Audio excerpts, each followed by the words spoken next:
welcome to another episode of Evolve by Erica, the podcast.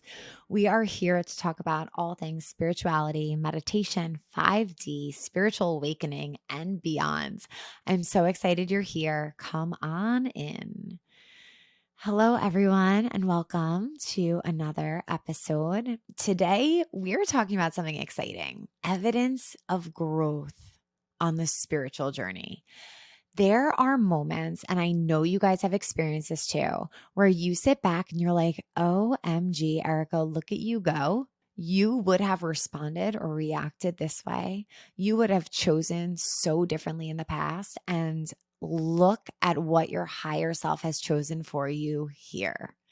And those moments are just so cool because we recognize that the work is freaking working. We recognize that the time we spend waking up in the morning, tuning into meditation, getting up earlier than we want to, setting time aside to energetically clear and take care of ourselves is getting us somewhere. And in those moments, we're shifting the trajectory of where we're going.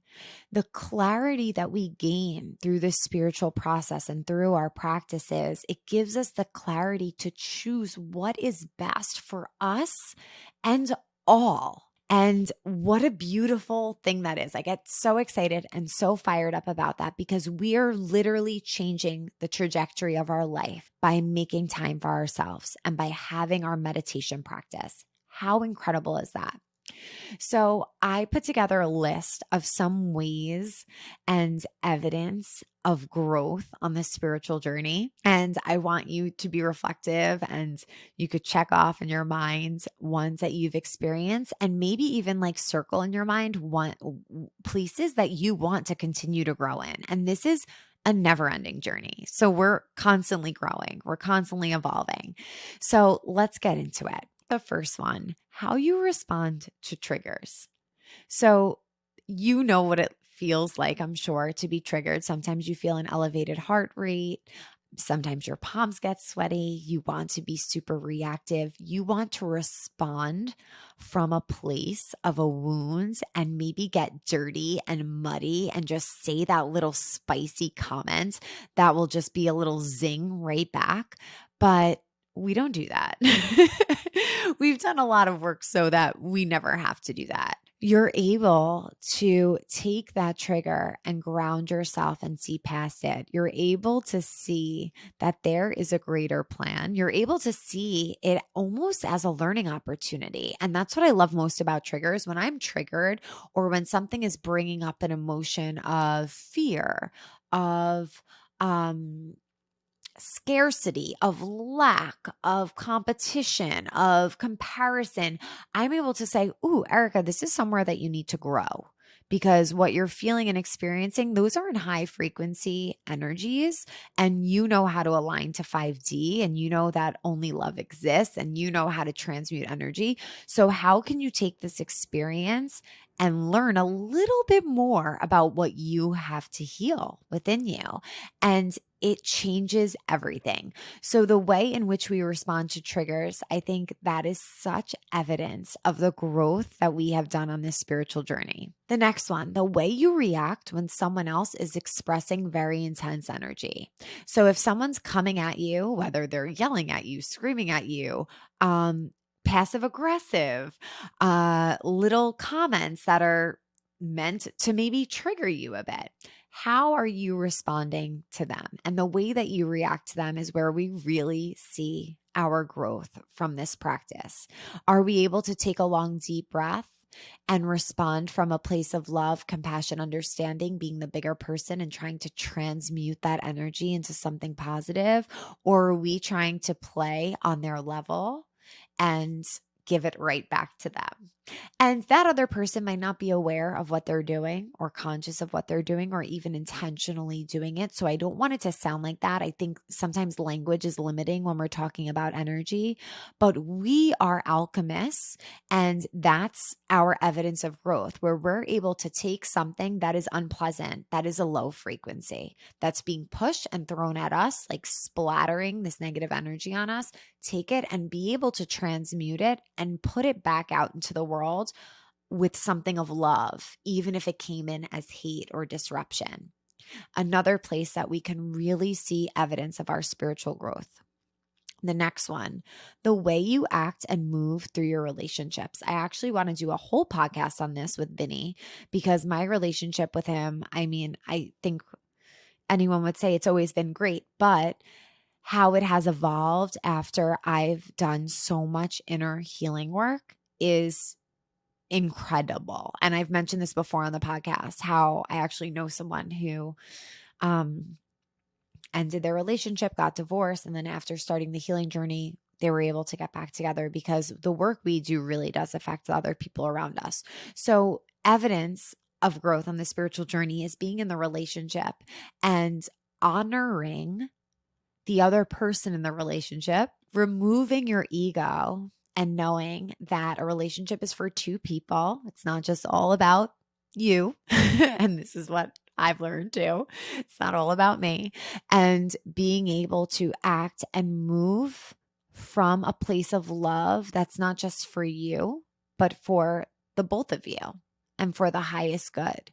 And we can really see evidence of that in our choices, the choices we make in our most intimate relationships. And it doesn't have to be with a partner. It could be with a mother, a brother, a sister, a cousin, a best friend, a colleague. But it's how you start to have deeper empathy, deeper compassion for others in your life and act from that space where it's more for everyone and not just for us. Everything coming more from a place of love, the highest good for you and for all. Another space that we could really see evidence of growth on this spiritual journey is things that have triggered you or given you anxiety in the past no longer do. Every time I'm on the Long Island Railroad, which isn't very often because I don't love it, but I will tell you, at one point I couldn't really go on there without having a panic attack or anxiety. Sitting on there, being able to play my mantra in my ear and not be triggered. It's like, wow, look at this growth. Starting to be able to do things that once gave you anxiety and now having the tools to be able to move through that is such evidence of growth. So where in your life in the past, what may you not have been able to do comfortably that now you can do comfortably? Now you can do from this space of feeling more empowered, more safe, knowing you have the tools to get through that.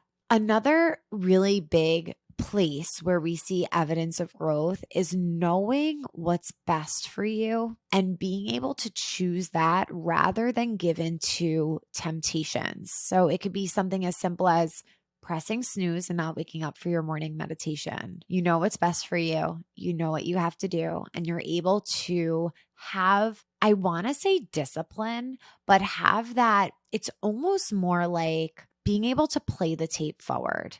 Do you know what I mean? Having more of an objective view. Like, okay, Erica, if you don't wake up right now and meditate, what will your day be like? What will it look like versus how it would be if you do get up and meditate? Or it could be with consumption, what we're consuming, whether it be food or alcohol or media or movies, whatever it may be.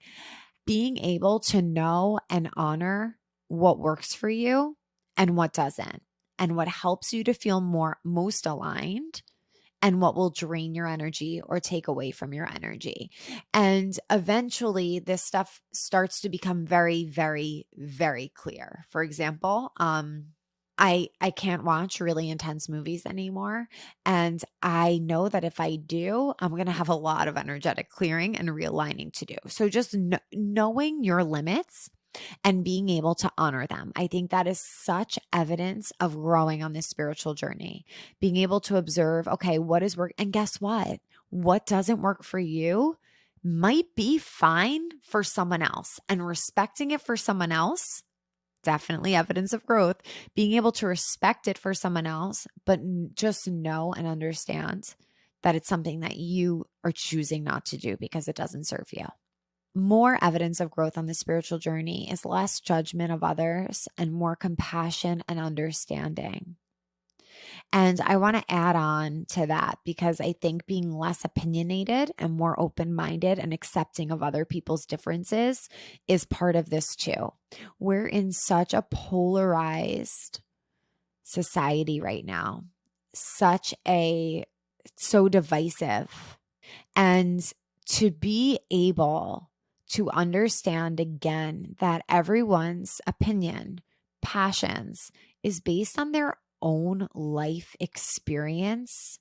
Like, why do we ever think we have the right to convince anyone of anything or judge someone for having an opinion or a preference that they do? When we're able to look at something in the past that we may have judged, we may have looked at as if it was not in alignment with us and our beliefs, but understanding and having compassion that we're all allowed to be different. And that's what makes the world that we live in, that we're all able to have our own very strong opinions and beliefs, but have respect for other people whose opinions don't align with ours. Like, I think we need to normalize that and letting go of the judgment and leaning more into compassion and understanding. I think that's huge. Something else that's been really coming up that I think is evidence of growth on the spiritual journey is staying flexible, not only in the body, but in the mind. So taking time to reflect, and this is something that I've been doing lately, just looking at some things that have been part of me for so long and questioning, does this still serve me? Does this serve me? It did for a while. Am I attached to the label or the idea or the thought of it? Or does this actually serve me? And I think that is so important to constantly be reassessing and having check-ins with ourselves, almost like an energy checkup. We go to holistic doctors or dentists and we go and get these checkups, but are you checking in with yourself? Are you checking in with the habits that you have? Are you checking in? Are you checking in with the daily habits that you have? Are you checking in with the food that you eat, the places you go? Are you checking in to make sure that you're not just living habitually, but you are living intentionally, consciously? Because as humans, we are creatures of habit and we can just kind of get into the routines of this is what I do. This is what I've always done. This is what has always served me. But checking in with yourself and asking yourself, does this still continue to serve me? Is this serving me? Is there something else I need to bring in? Is there something I need to release? I think that's really how we're not only showing growth, but how we can continue to grow and evolve on this journey. And I think that goes with not holding your opinions so deeply and holding on to them so tightly, but always coming back and revisiting them and realigning what is best for us in this present moment. And that can be ever changing.